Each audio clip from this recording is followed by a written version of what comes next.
Hello friends, ഇന്ന് നമ്മൾ നോക്കുന്നത് നമ്മൾ സാധാ ഒരു ബാറ്ററി ഉപയോഗിച്ചിട്ട്, അതായത് ട്രക്കിനൊക്കെ ഉപയോഗിക്കുന്ന ബാറ്ററി ഇല്ലേ, ഭാരത് ബെൻസ് അതുപോലുള്ള വാഹനങ്ങൾക്ക് ഉപയോഗിക്കുന്ന ബാറ്ററി നമുക്ക് ഇൻവെർട്ടറിൽ കണക്ട് ചെയ്യാം. അത് കണക്ട് ചെയ്തതിന് ശേഷം നമുക്ക് എങ്ങനെയാണ് അതിൻ്റെ കാര്യങ്ങളൊക്കെ നോക്കാം.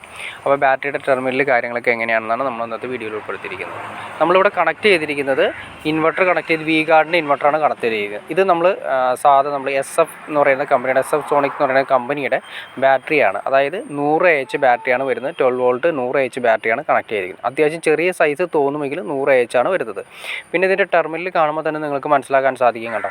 ടെർമിനൽ നമ്മൾ സാധാ ഇൻവെർട്ടറിന് ഉപയോഗിക്കുന്ന ടൈപ്പ് ഇൻവെർട്ടറിൻ്റെ ഉപയോഗിക്കുന്ന ബാറ്ററി അല്ല. അപ്പോൾ ഇതിൻ്റെ ടെർമിനൽ കാര്യങ്ങൾ കണക്ട് ചെയ്യുന്ന സമയത്ത് കറക്റ്റ് പൊളാരിറ്റി നോക്കിയിട്ട് വേണം കണക്ട് ചെയ്യാനായിട്ട്. അപ്പോൾ ഇതിൻ്റെ പൊളാരിറ്റി നമുക്ക് ചെക്ക് ചെയ്യണമെങ്കിൽ അറിയണമെങ്കിൽ നിങ്ങൾക്ക് നോക്കി അറിയാൻ പറ്റും കേട്ടോ. ഈ സൈഡിൽ ഒരു പ്ലസ് എന്ന് മാർക്ക് ചെയ്ത് തരണം. ആ പ്ലസ് എന്ന് മാർക്ക് ചെയ്ത് തന്നെ പോസിറ്റീവ് ടെർമിനൽ. അപ്പോൾ നിങ്ങൾ നോക്കി അറിയാൻ പറ്റും ഇൻവെർട്ടറിൽ നിന്ന് വന്നിരിക്കുന്ന റെഡ് വയർ, ഇൻവെർട്ടറിൽ നിന്ന് വന്നിരിക്കുന്ന റെഡ് വയർ ആയിരിക്കണം ബാറ്ററിയുടെ പൊസിഷനിൽ കൊടുക്കേണ്ട. ആ റെഡ് വയർ ആയിരിക്കണം കണക്ട് ചെയ്യേണ്ടത്. ഒരിക്കലും തിരിഞ്ഞു പോകരുത്. അപ്പോൾ ആ ടെർമിനൽ നമ്മൾ കണക്ട് ചെയ്യേണ്ട ഇതാണ് കാണുന്നത്. അപ്പോൾ ടെർമിനൽ നിങ്ങൾ നോക്കി അറിയാനും പറ്റും പ്ലസ് എന്ന് മാർക്ക് ചെയ്തിട്ടുണ്ടോ. അപ്പോൾ അത് സ്ക്രൂ നല്ല രീതിയിൽ വേണം ടൈറ്റ് ചെയ്യാനായിട്ട്.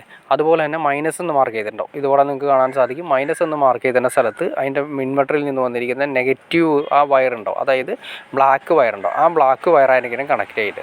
ഒരിക്കലും തിരിഞ്ഞു പോകരുത്. തിരിഞ്ഞു പോയി കഴിഞ്ഞാൽ കംപ്ലയിൻ്റ് ആവാനുള്ള ചാൻസ് ഉണ്ട്. അതുമാത്രമല്ല നമ്മളിപ്പോൾ ഈ ടെർമിനൽ നിങ്ങൾക്ക് കാണാൻ സാധിക്കണ്ടോ. ഈ ടെർമിനൽ ഒരിക്കലും ലൂസ് ഇല്ലാത്ത രീതിയിൽ വേണം ടൈറ്റ് ചെയ്യാനായിട്ട്. അത് റൗണ്ടഡ് ആയതുകൊണ്ട് നമുക്ക് ഇച്ചിരി സൂക്ഷിച്ച് വേണം ടൈറ്റ് ചെയ്യാനായിട്ട്. കാരണം ഇളകി പോകാനുള്ള ചാൻസ് കാര്യങ്ങൾ ഇച്ചിരി കൂടുതലായതുകൊണ്ടും, അപ്പോൾ റൗണ്ടഡ് ആയതുകൊണ്ട് അതിൻ്റെ ടെർമിനൽ റൗണ്ടഡ് ആയതുകൊണ്ടും നേരെ അതിനകത്തേക്ക് ടെർമിനൽ വെച്ചതിന് ശേഷം നെറ്റ് ബോൾട്ട്, സ്ക്രൂ ടൈപ്പാണ് നെറ്റ് ബോൾട്ട് ഇട്ട് ടൈറ്റ് ചെയ്യുന്ന. നെറ്റ് ബോൾട്ട് ഇട്ട് ടൈറ്റ് ചെയ്യുക. കുറച്ച് ജെല്ലി കൂടി കൊടുക്കുകയാണെങ്കിൽ, പെട്രോളിയം ജെല്ലി കൂടി കൊടുക്കുകയാണെങ്കിൽ അവിടെ ക്ലാവ് ഓടിക്കുന്ന ഒരവസ്ഥ ഉണ്ടാവാതെ ഉള്ള രീതിയിലും നമുക്ക് സെറ്റ് ചെയ്യാൻ സാധിക്കും. അതുപോലെ തന്നെ ഇത് കണ്ട, ഈ കാണുന്ന 6 സെല്ല് കണ്ട, ഇതാണ് ഓരോ 6 സെല്ലും വരുന്നത് 12 വോൾട്ടിൻ്റെ സെല്ലുകളാണ് വരുന്നത്. മൊത്തം 12 വോൾട്ടാണ് വരുന്നത്. അപ്പോൾ 2 വോൾട്ടേജ് വരുന്നത്. ഓരോ സെല്ലിലും നമുക്കിതിൻ്റെ വെള്ളത്തിൻ്റെ ലെവൽ ഇടയ്ക്കിടയ്ക്ക് ചെക്ക് ചെയ്യണം. പറ്റുമെങ്കിൽ മാസത്തിൽ ഒരിക്കൽ ചെക്ക് ചെയ്യുകയാണെങ്കിൽ ഏറ്റവും നല്ലതായിരിക്കും. സാധാരണ ബാറ്ററികളല്ലാണെങ്കിൽ അതിൻ്റെ വാട്ടറിൻ്റെ ലെവൽ ഇൻഡിക്കേഷൻ ചെയ്യാനായിട്ട് നമുക്ക് പുറത്തുനിന്ന് കാണാൻ പറ്റും. ഇത് നമുക്ക് പെട്ടെന്ന് തന്നെ കാണാൻ സാധിക്കില്ല. അപ്പോൾ അതുകൊണ്ട് ചെക്ക് ചെയ്യണമായിരിക്കും. ഇത് കണ്ടോ, ഇത് നമ്മൾ ശ്രദ്ധിക്കാൻ അറിയാൻ പറ്റും. നമ്മൾ വണ്ടിയുടെ പുറത്തേക്ക്, നമ്മൾ വാഹനങ്ങളുടെ കാണാൻ സാധിക്കും, സെപ്പറേറ്റ് ഒരു ട്യൂബ് പുറത്തേക്ക് ഇട്ട് കിടത്തേക്കാണ് കാണാൻ സാധിക്കും. അതൊരു ഓവർഫ്ലോ പോലെ വരുന്ന വാട്ടർ കണക്ഷൻ ഓവർഫ്ലോ പോകാൻ വേണ്ടിയിട്ടാണ് കൊടുത്തിരിക്കുന്നത്. അപ്പോൾ ചെക്ക് ചെയ്യേണ്ട കാര്യം ഇത്രയേ ഉള്ളൂ. ഇതിൻ്റെ മന്ത്ലി വാറണ്ടിയും കാര്യങ്ങളൊക്കെ നമ്മൾ ഇതിൻ്റെ അത് കാണിച്ചിട്ടുണ്ട്. അത് കൂടാതെ തന്നെ ചെക്ക് ചെയ്യേണ്ട കാര്യം ഇത്രയേ ഉള്ളൂ. ഈ പറയുന്ന അതിൻ്റെ നോബുകളുണ്ട്. ഏറ്റവും ആദ്യം ശ്രദ്ധിക്കേണ്ടത് മാസത്തിൽ ഒരിക്കലെങ്കിലും നമ്മുടെ വെള്ളം കാര്യങ്ങൾ ചെക്ക് ചെയ്തതിൽ നമുക്ക് അറിയാൻ സാധിക്കില്ല. ഇനി ഇതിൻ്റെ ചാർജിങ് സെക്ഷൻ കാര്യങ്ങളാണ്. ഇൻവെർട്ടറിൻ്റെ ചാർജിങ്ങും അതുപോലെ തന്നെ ബാക്കപ്പ് കാര്യങ്ങളും അടങ്ങിയ രീതിയാണ് വി ഗാർഡിൻ്റെ ഫ്രണ്ടേജ് കാണിക്കുന്നത്. അപ്പോൾ നിങ്ങൾക്ക് ഒരു സംശയം തോന്നാം, ഈ ബാറ്ററി നമുക്ക് സോളാറിലേക്ക് കണക്ട് ചെയ്യാമെന്ന്. സോളാറിലേക്ക് കണക്ട് ചെയ്യാതിരിക്കുന്നതാണ് നല്ലത്.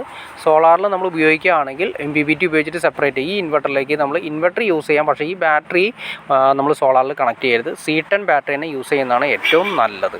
ഈ ബാറ്ററി ഉപയോഗിക്കാതിരിക്കും. അപ്പോൾ ഓക്കെ ഫ്രണ്ട്സ്, നിങ്ങൾക്ക് ഏകദേശം ബാറ്ററിയുടെ ടെർമിനൽ കാര്യങ്ങൾ ഏകദേശം എങ്ങനെയാണെന്നും അതിൻ്റെ കാര്യങ്ങൾ എങ്ങനെയാണെന്നും നമുക്കതിൻ്റെ എത്ര നാളുകൾ കഴിഞ്ഞതിന് ശേഷമാണ് നമുക്കതിൻ്റെ അതിൻ്റെ വെള്ളം കാര്യങ്ങളൊക്കെ, ബാറ്ററിയുടെ വെള്ളം കാര്യങ്ങളൊക്കെ ചെക്ക് ചെയ്യണമെന്ന് ഏകദേശം നിങ്ങൾക്കൊരു ഐഡിയ കിട്ടിക്കാണെന്ന് വിചാരിക്കുന്നു.